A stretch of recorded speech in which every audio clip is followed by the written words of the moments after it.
Hello VC, Todd Guy, the Thrashing Zombie here with another video, 50 years of my favorite albums, 1973 to 2023.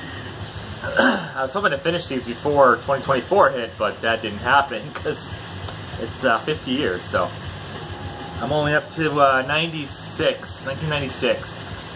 This video I'm doing 1996 and 1997 because there's only 7 albums, so I'm combining 1996 and 1997. And I think I'm going to do combine 1998 and 1999 as well, possibly 2000. I don't know yet. But 1996, and at this point, I was still wasn't really listening to new music at the time. So I was 23. I was smoking a lot of marijuana at 23 and hanging out with a bunch of people, and weren't really listening to a whole lot of new music. Just kind of still listening to the stuff from the 80s, you know, that we were listening to. Didn't really go searching for anything. There's a few things that came out that we knew. A few of these, like the first three, we were kind of listening to these. These are new ones, and we were listening to these at the time. I wasn't a huge fan of this one. This is Sepultura Roots from 1996. Bit different than Schizophrenia or Arise or Beneath the Remains. After Arise, they went into Chaos AD, which is going more toward a groovy kind of thrashy sound, and this is even expanding on that, plus incorporating a lot of sounds from their native South America. Fuck. Somebody told me where they were from and I totally forgot. Brazil? I don't remember. Christian Osario actually lives down there in South America, so he's the one that told me. He comments on all my videos. He's a great guy. You should go watch his videos. Comments on like everything I do, and I feel bad because I don't comment on his. I don't comment on anybody's really much. I just kind of watch them and give you a thumbs up generally. So, but that's besides the point. He told me because I showed another Sepultura.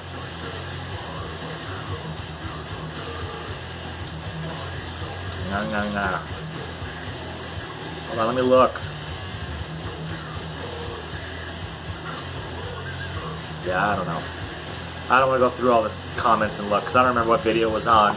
Anyway, like I said, incorporates a lot of their tribal stuff. It's like very tribal in some songs. Like Rana Mahata starts off with like drums and tribal stuff. And then, what was the other song I had? It was just basically tribal stuff. I don't remember. Anyway, but Roots, Bloody Roots, great song. Cutthroat, I liked that. Spit's pretty good. Dusted. Yeah, I didn't really listen to this whole lot, but I mean, it's a good album. I like it. So, before I go any further, I forgot to tell you, this is, if you can hear this, I might get tagged on it, I don't know. This is Suffocation's self-titled album from, I'm not sure when. Dog hair there. There's no date back here. Oh, there probably is. Anyway, this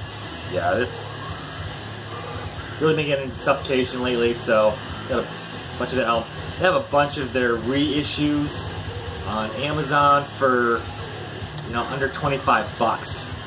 If you're interested in getting Suffocation records, Like I said, they're reissues. They're colored vinyl. This one is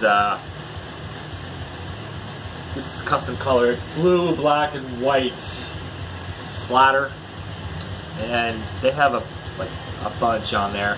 A couple of them I think are over 30, but a majority of them are around 25 bucks, which is a good price for a record. Sounds good, looks good, did a good job with the packaging. So, I mean, yeah, if you like Suffocation. Okay, next album. This is another album that we were listening to because we were listening to them from the beginning.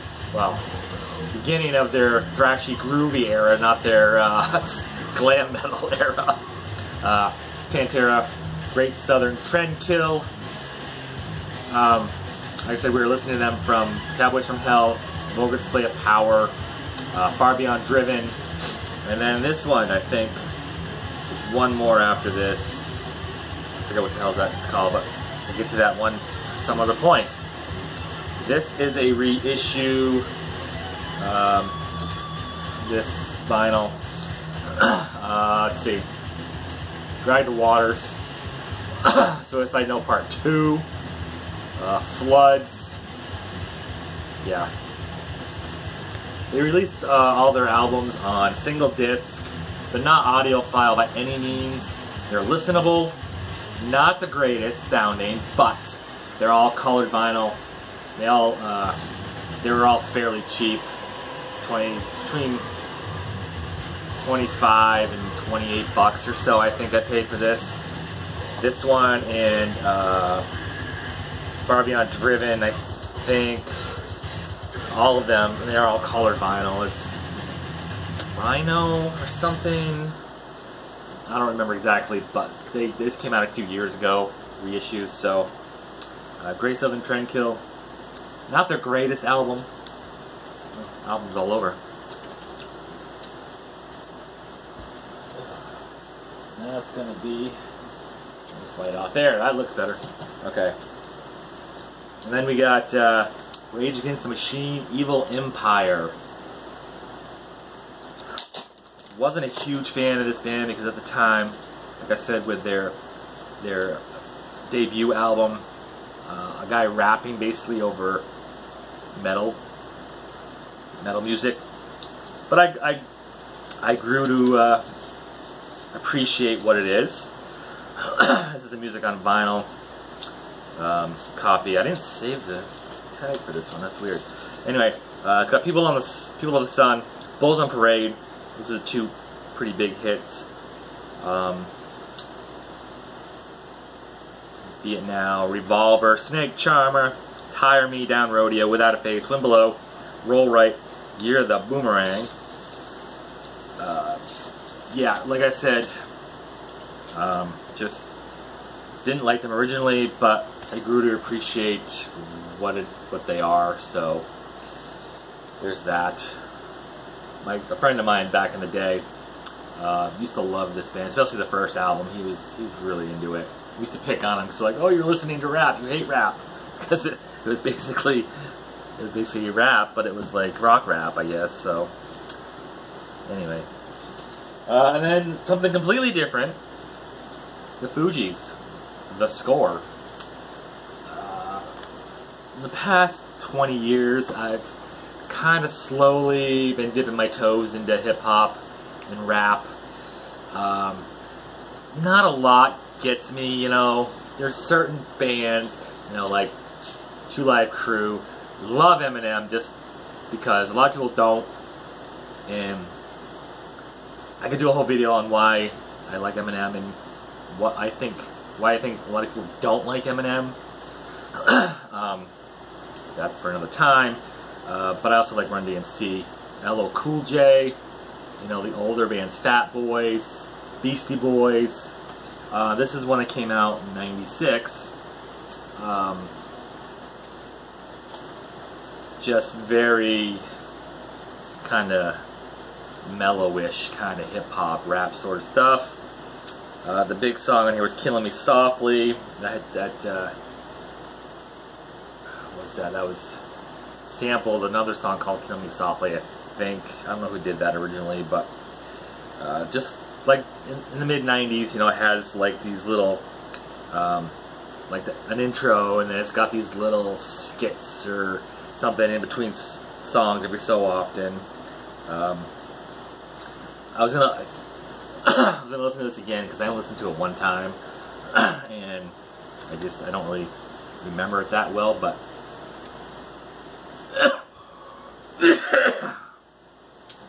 yeah, done with that gum. Sorry. Yeah, so the Fugees, The Score, and that's it for '96. Let's do a little break. Welcome to 1997. I'm 24 now. Still doing the same things I was doing in '96. Still smoking a lot of marijuana. Just working a dead-end job. It was like third shift, but it was only for like 4 hours. I go in at like midnight and I get out at like 4 or 3. Sometimes there's only like 2 hours, getting like $5.25 an hour.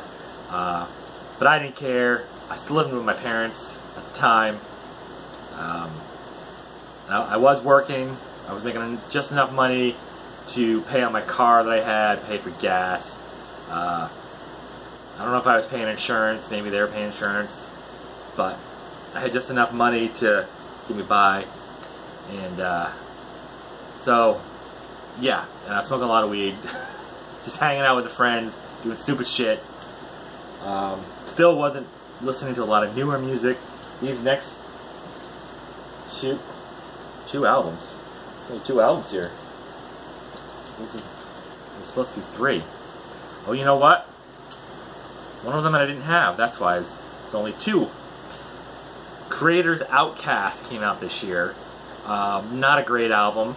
I like it. I like anything by Kreator. I don't care if it was their earlier fucking almost death metal stuff, and then their thrash stuff, like Terrible Certainty, and what's my favorite one there? Jesus Christ, I'm drawing a goddamn blank. Anyway, whatever. And then they're into their 90s shit where they're kind of went industrial, and then a little melodic at one point, and then into the 2000s where they combined everything and made it what they are today. Basically, they got a touch of thrash, a touch of speed metal, touch of death metal in there at certain points. A little bit of industrial sound, melody in there. Just they perfected what they want to be now. So, like, I got back into Kreator at Phantom Antichrist. I saw the video for that title track on YouTube, and I was like, holy shit, I didn't know they were still even around. So I had to go back and fucking find it. This was just 15, 20 years ago I was doing this. I'll get to the point where I'm talking about freaking peer-to-peer sites, free downloading, and LimeWire, Napster, shit like that. That'll be in a few years. But anyway, that's not on here because I don't have a copy of that. I thought I did, but I do not. I thought that was in the box set, but it ends at what is it? The not Outcast.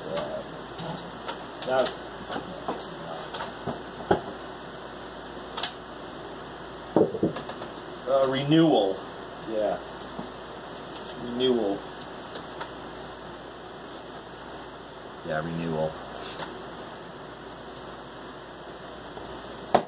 So yeah, no Outcast. So there's only 2 albums from '97. I'm sure there are more albums.